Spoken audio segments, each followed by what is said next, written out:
بعدیم دلواپسی تو کوچه های اشتباه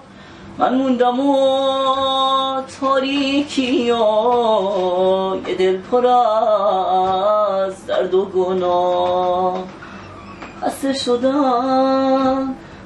شدم از دست روزای سیاه خورشید میخوام روشن کنه راهم از تاریکیا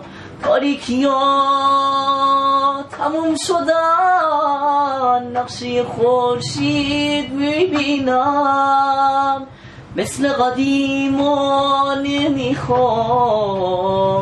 یه گوشه تنها بشینم امشب تازه یه سالمه یه ساله که یارم خدا پیش بدی ها نمیرم خوب میدونم خوبی کجاست امشب تازه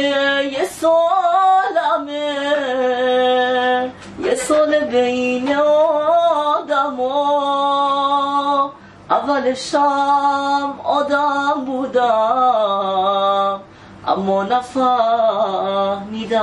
کجا امشب میخوایم از ته دل خودمونو صدا کنیم به این رایی که اومدیم به عهدمون وفا کنیم میخوایم بگیم که ای خدا